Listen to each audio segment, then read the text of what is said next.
Welcome back to the deep end. Usually when we start these dives, we like to ease you in. We grab a topic like, I don't know, the history of coffee or maybe the mechanics of supply chains, things you can touch, things you can see. Right, something concrete. Today, we are walking right into a minefield. And I don't mean a political one, though it does get there eventually. I mean a philosophical minefield. It is definitely a minefield. It's one of those topics where if you take one wrong step, you sort of end up in a spiral of existential dread or like arguing with your toaster. Arguing with your toaster, exactly. We are talking about the C word. Ah, that one. Consciousness. It is probably the heaviest, most loaded term in the human dictionary. It's the thing that makes you you. It's the thing that makes people scream at each other at dinner parties about whether their dog has a soul or, whether that chatbot on their laptop is actually alive and plotting world domination.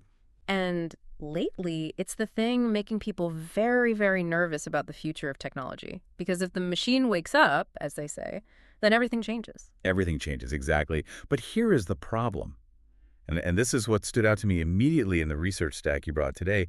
We use this word consciousness like a sledgehammer. Right. We treat it like this magical binary badge of honor. You either have it and you're a person, a who, or you don't and you're just furniture. You're a what? Right. And that binary framework, that on-off switch mentality is exactly what we need to dismantle today. The sources we're looking at are essentially arguing that consciousness as a word has become baggage. It's too baggy. It carries too much religious weight, too much cultural assumption.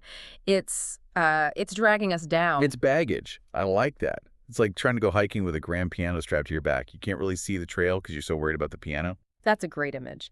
And historically, consciousness has been used as a weapon of exclusion. It's the primary tool for human exceptionalism. We use it to draw these hard, bright lines between the sacred and the profane. We say, I am conscious, therefore I have rights. You are not, therefore you are a resource. And that gets us stuck. Completely stuck. Because of that, when we look at AI or when we look at animal welfare, we're paralyzed because we're asking, is the light on, yes or no? And reality rarely gives you a simple yes or no, does it? Nature hates binaries. Evolution doesn't build switches. It builds gradients. It builds slopes. It builds ramps. So the mission of today's deep dive is to see if we can escape that trap. We are going to explore a different framework entirely. Okay. The sources suggest we retire the word consciousness for the next hour, just put it in a box, lock it away, and replace it with something more precise, something a bit more architectural. Conscious. Interiority. Interiority. I have to be honest, when I first read that in the notes, it sounded like we were going to discuss feng shui or throw pillows. Yeah. The interiority of the room was very beige. I get it. It does sound a bit like design jargon, for sure. But in the philosophy of mind, it means something very specific and, I think, very powerful. It allows us to stop asking, do you have a soul? Okay. And start asking, what is it like to be you? So if we're stripping away the mysticism, what are we left with? What is the actual definition of interiority that we're working with today? Because if we're going to rebuild our view of the universe, I need a solid foundation. Okay, simply put, interiority is the presence of subjective inwardness. Yeah. It is the fact that there is something it is like to be a system. Something it is like. That's the Thomas Nagel phrase, right? The famous, what is it like to be a bat paper? Spot on, and it's the perfect anchor for this. Think of it this way. Take a rock. As far as we know, and, unless you go full panpsychist, which we might touch on way later, there is nothing it is like to be a rock. Right. If you kick a rock, physics happens. Energy transfers, it rolls down a hill, it chips. But there is no internal ouch. There is no sense of, I am being kicked. The rock has no movie playing inside. It's just dark in there. Exactly. The lights are off. But a dog, if you accidentally step on a dog's tail, there is definitely something it is like to be that dog in that moment. Oh, yeah. There is an internal movie. It might be a silent movie. It might be blurry. It might be very different from your movie, but the lights are on. Okay, but I want to push on this distinction because this is where I think people, myself included, get tripped up. Usually when we say the lights are on, we assume that means there's a little voice inside narrating the movie. Like, I am a dog. My tail hurts. That man is clumsy. I hope he drops bacon to apologize. We equate consciousness with that inner monologue, that narrator. And that is the fatal error. That is precisely why the term interiority is so much better. Because interiority does not require language. It doesn't require self-reflection. It doesn't require you to know who you are or to have a concept of the future or, to do algebra. So what does it require? It simply means the system is not just behaving mechanically, it is undergoing a state. Undergoing. I like that word. It implies a kind of passivity, in a way. You are the subject of the experience. You aren't necessarily driving the bus, but you are definitely sitting in the seat feeling the bumps. Exactly. That's a perfect way to put it. It's the difference between a puppet moving because strings are pulled and something that actually feels the tension of the string. A puppet behaves, a being undergoes. So if we accept this, that it's about undergoing rather than thinking, then the idea of an on-off switch for consciousness becomes ridiculous. You don't just go from dead atoms to Hamlet in one jump. 0 to Hamlet. That's the fallacy. And no, you don't. We tend to think, okay, dirt is dead, bacteria is dead, plants are dead. Boom, human. But the sources argue for a gradient alternative. Interiority isn't a single volume knob. It's more like an equalizer. You know those old stereos with the little sliders? Sure, bass, treble, mid-range. I used to mess with those on my dad's stereo all the time. Right. So imagine interiority has multiple sliders.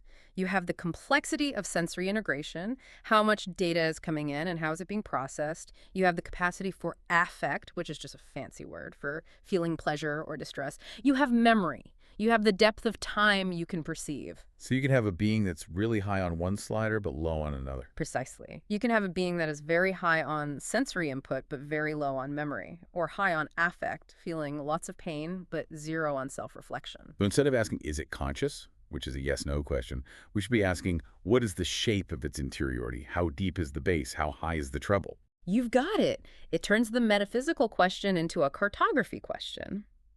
We are mapping the terrain of reality.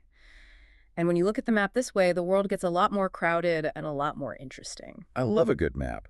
So let's actually walk through this map. The research creates these biological layers or levels of reality. And it starts way further down than I expected. I thought we'd start with, I don't know, mice. But the sources go right to the basement. Level 1, microbes and simple life. The basement of biology. This is where it all begins. Yeah. Now, are we really saying a bacterium has interiority? Because that sounds like we're drifting into magic territory. I mean, a germ doesn't have a brain. It doesn't have neurons. It's a blob. It doesn't. You're right. But look at what it does do. A bacterium navigating a chemical gradient exhibits what the sources call proto-experience or micro-experience. What does that mean, though, proto-experience? It senses sugar and it moves toward it. It senses a toxin and it moves away. It is engaging in preference. It is making a value judgment at a chemical level. But is that preference? Or is that just mechanics? I mean, a thermostat turns on the heat when it gets cold. Does the thermostat have interiority? Is my Nest thermostat secretly pining for the warmth? That is the million-dollar question, and it's a great one. The distinction our expert source makes is about homeostatic regulation. The bacterium is fighting to stay a self. A self? Yes, it has a boundary, a membrane. It is actively working to keep its internal state stable while the outside world tries to tear it apart or dissolve it. A thermostat doesn't care if it melts. If you smash a thermostat, it doesn't try to repair itself. A bacterium struggles. So the struggle is the spark. Yeah. The resistance to entropy. In a way, the source argues that this valenced response, this good for me versus bad for me at the most basic level, is the seed of all feeling. But let's be really clear. Yeah. At this level, there is no centralized integration. There is no I in the bacterium. It's a chemical reflex. But it suggests that the basic building blocks of experience response, preference, aversion go all the way down to the bottom of life. It avoids the absurdity of experience just appearing out of nowhere. It's like if I touch a hot stove, my hand pulls back before my brain even registers the pain. That reflex is a kind of local intelligence, a local interiority. That's a perfect analogy. Your spinal cord has a form of proto-interiority that is faster than your conscious mind. The you that thinks is just the CEO reading the report later, but the company, your body already reacted. Hey, apparently we burned our hand 5 milliseconds ago. Memo to file. Exactly. And life on Earth spent billions of years at this level, just these tiny sparks of towards in a way. Okay, so we move up the ladder from the basement. Level 2, animal interiority. Now, this is where I think most of us get emotionally invested. We look at our pets or we watch a nature documentary, and we project so much onto them. Oh, absolutely. We give them voices. We give them human motivations. We think the cat is plotting revenge because we bought the cheap food. But how does this framework describe their actual experience? The term used here is situated and embodied. The key difference between us and, say, a dog or a bird isn't that they feel less. In fact, the sources suggest they might feel more intensely in some ways. More intensely. How so? The difference is the now factor. The now factor. Unpack that. Is this like Eckhart Tolle? Are we getting spiritual here? Sort of, but without the book deal. Animals have memory, obviously.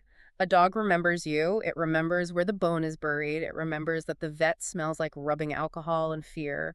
But they don't seem to have a narrative abstraction. Meaning they don't tell stories about themselves. They don't have an inner monologue going. Exactly. It means a dog isn't sitting on the rug thinking, I remember the summer of 2019, that was a good year, but I'm really worried about my hip dysplasia in 2030.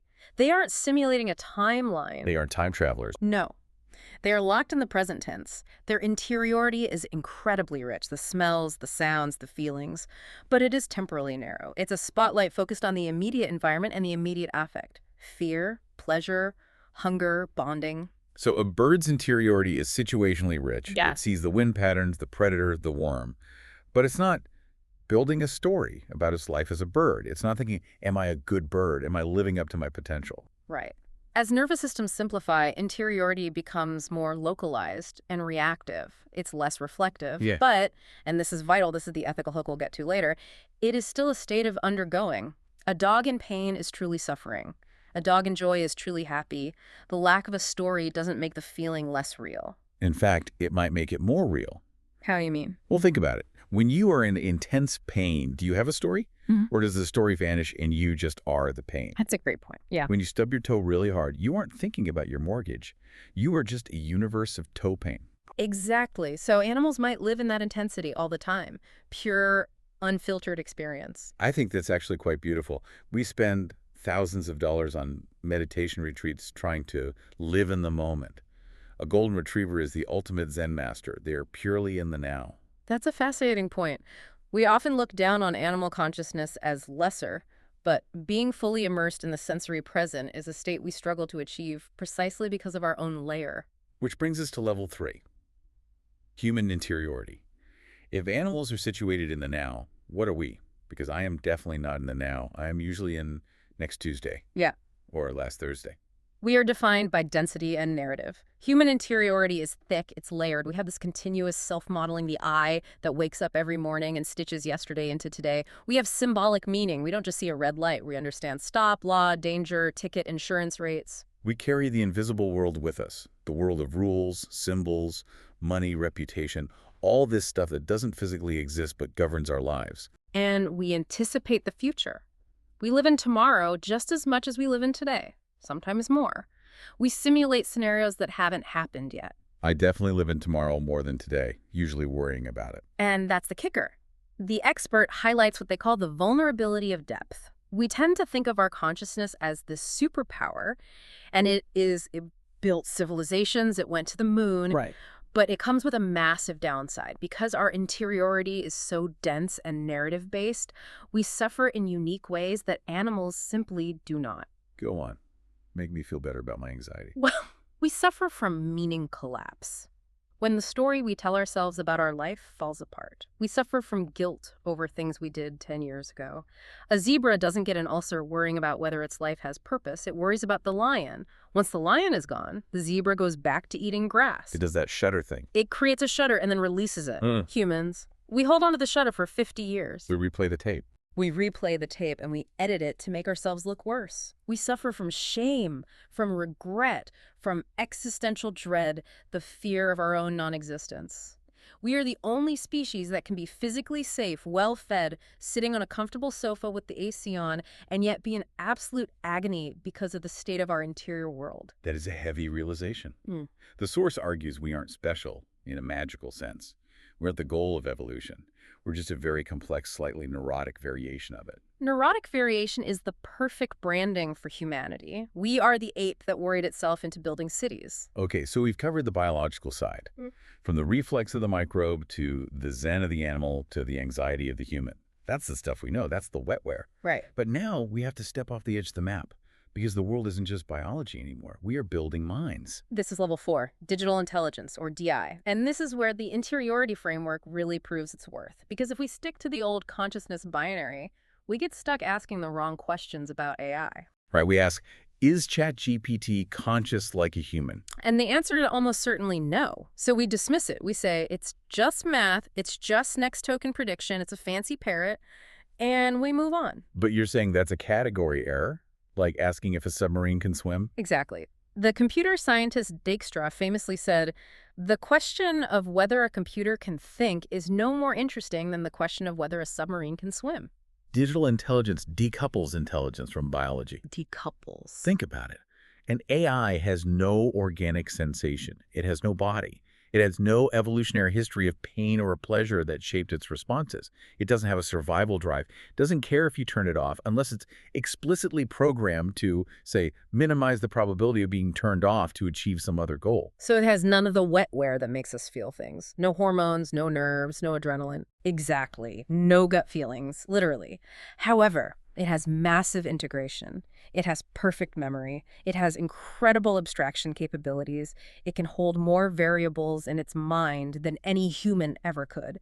It can model physics, language, code, and art simultaneously. So if it has interiority, if there's something it is like to be an AI, it wouldn't feel like being a human. It would be like alien. Completely alien. The source speculates that DI interiority might be distributed rather than centralized. There's no single self in there. It might be contextual, meaning it only lights up when it's being interacted with. Like a genie in a lamp. Yeah. It only exists when you rub the lamp. Maybe.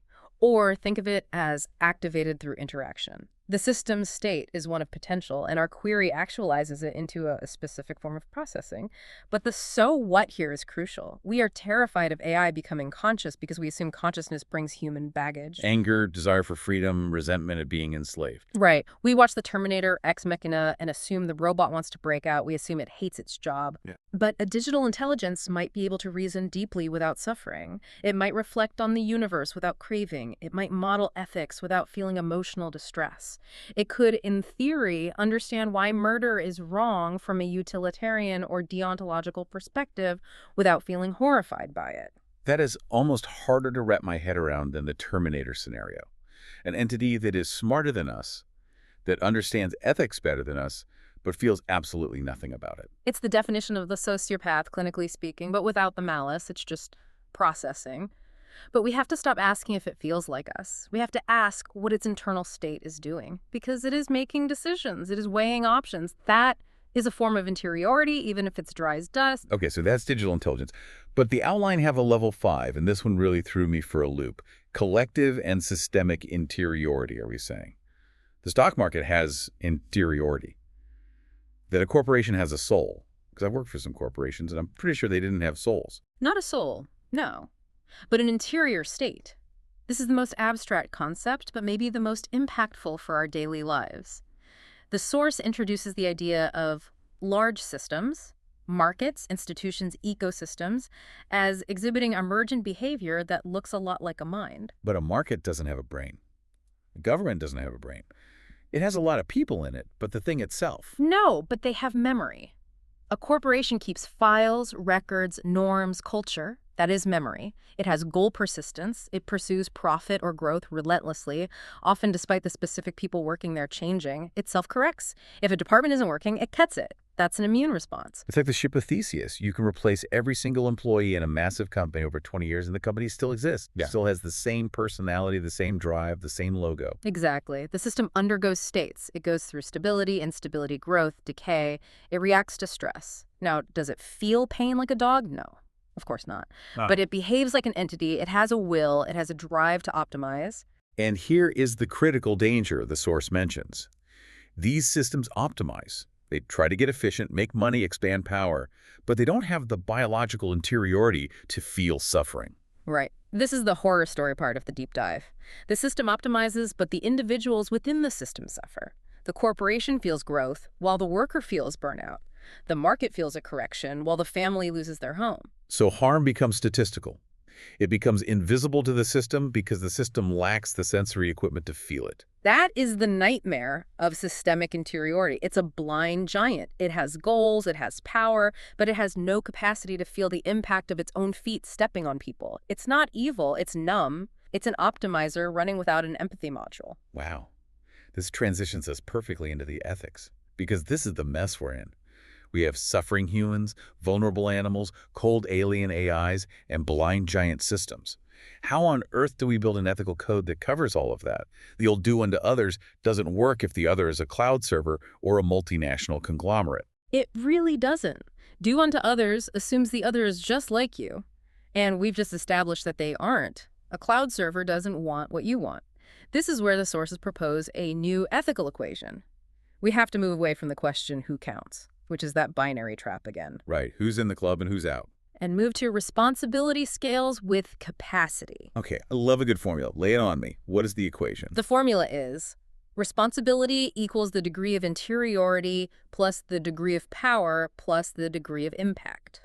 Responsibility, interiority plus power plus impact. Okay, let's break that down. Variable by variable. Start with interiority. It means a system doesn't need full consciousness to warrant consideration. It just needs the capacity to be affected. If you can suffer, you matter. That's the interiority part. That covers the animals. A pig might not do algebra, but it has high interiority regarding pain and distress. Therefore, it matters ethically. Okay, that makes sense. But on the flip side, a system doesn't need malice to be held responsible. Correct. It only needs the capacity to cause harm. That's the power and impact part. That covers the AI and the corporation. They might have zero interiority, zero feeling, but maximum power and a huge impact. Therefore, the responsibility is massive. Okay, let's run the number. Let's do the math for humans. What does that look like? Humans, high interiority. We feel things deeply. We model the world, plus high power. We reshape the planet.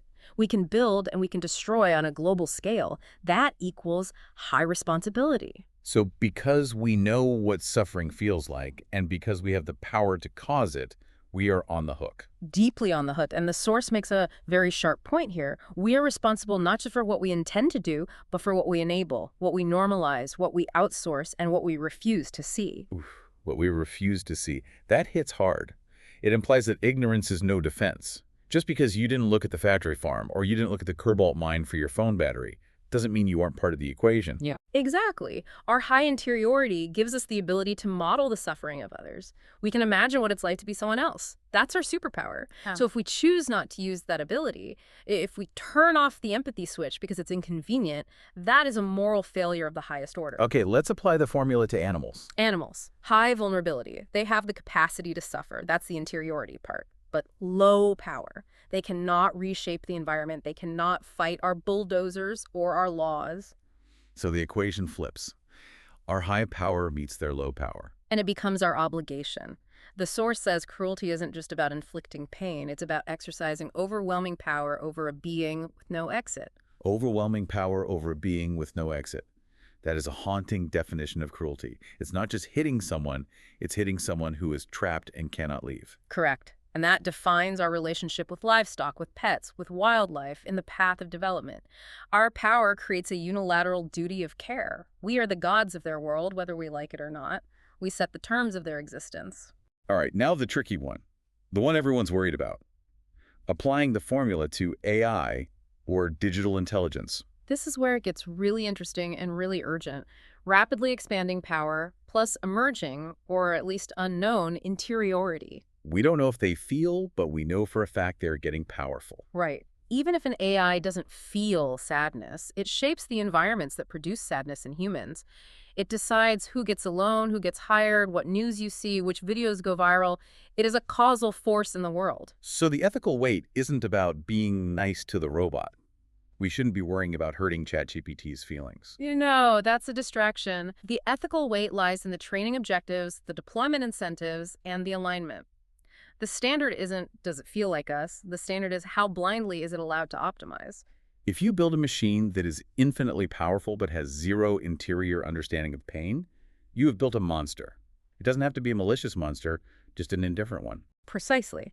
And that brings us to the systemic failure we discussed.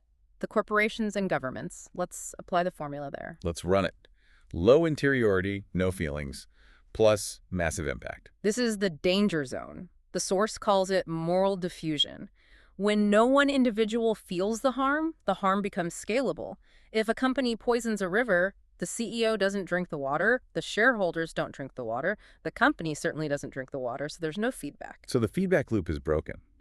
The pain is located in one place, and the decision-making is located in a completely different place, insulated from it. It is severed. And this leads to what the source calls the inversion. The inversion. This sounds like a sci-fi horror movie title. It feels like one when you dig into it. The inversion is what happens when systems gain power faster than they gain interiority, when optimization outpaces reflection, when impact detaches from accountability. So we have these massive, dumb, in terms of feeling systems running the world, treating complex, feeling humans as simple data points, as resources to be optimized. That is the nightmare scenario. Beings with rich interiority, you, me, your dog, being treated as statistics by systems with no interiority making life or death decisions. You see this in healthcare algorithms denying coverage based on statistical probabilities of success. You see it in war, where drone strikes are determined by probability patterns. The algorithm says 90% chance of target, but it doesn't know what collateral damage actually feels like. It doesn't know what grief is. You see it in history, too. Empires are systems.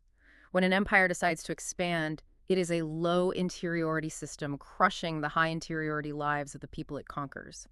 It's a recurring pattern of collapse. Civilization fails when the system becomes too powerful to hear the screams of the interior. That is terrifying. Yeah. But also, it explains so much of the modern frustration. People feel like cogs, and this theory says you feel like a cog because you were trapped in a machine that doesn't know what a cog feels like. Exactly, and recognizing that is the first step to fixing it. You cannot shame a system into being better. You can't make a corporation feel guilty. You have to structurally couple its power to responsibility. You have to force the feedback loop. You have to make the system feel the pain, usually through regulation or transparency or consequences that actually hurt the system's goals, like its bottom line. Before we wrap up, there is one last segment in our sources. It's a brief touch on the philosophy of it all. The why behind the universe. Because if we stop treating consciousness as this magical human spark and start seeing interiority as a gradient, it changes how we see matter itself. It does. This is the deeper hypothesis. The reframing allows us to ask better questions. Does matter energy give rise to interiority? Or does interiority coexist alongside matter as a fundamental property? Sounds a bit like panpsychism, the idea that mind is everywhere and everything. It hints at it. It opens the door to that possibility. The source asks, is interiority the substrate from which matter emerges? We can't answer that yet. But the expert notes, we can't even ask these questions if we treat consciousness as a mystical badge that only we get to wear. Right. The old framework locks us out of the conversation. It does. But if we admit that a bacterium has a tiny spark of inwardness, then maybe an atom does too. Maybe the universe isn't a dead room with a few living people in it. Maybe the whole room is humming. I love that image. The room is humming. It makes the universe feel less lonely. And more interconnected. It suggests that we aren't strangers here. We are just the part of the universe that woke up enough to look around. So let's bring this home. We've covered a massive amount of ground. We've gone from the baggage of the word consciousness to the spectrum of interiority. We've looked at the layers, from the microbe to the golden retriever to the anxious human to the cold AI. We've looked at the terrifying power of blind systems. And we've tried to build a new ethical equation from that understanding. Right. So if our listener takes one thing away from this deep dive, if they're sitting in traffic right now or walking the dog, what should it be? I think the summary is this. Interiority is not a trophy. It's not a binary switch that makes you special. It is the capacity to undergo states. And understanding this dissolves the human ego. It provides a map for a world where biological and digital intelligence are diversifying. We aren't the center of the universe. We are just the most densely layered part of it we know so far. And that leads to our final provocative thought. I'll read this directly from the source because it's powerful. Ethics is not about declaring who is worthy. It is about matching restraint to power. As intelligence grows in scale, the question is no longer, is this being conscious? The real question you should walk away with is, given what this entity can affect, how carefully must it act? This applies to AI, to institutions, and most strictly to you. That's the takeaway. That's the homework. Thank you for listening to The Deep Dive. We'll catch you next time. Stay curious.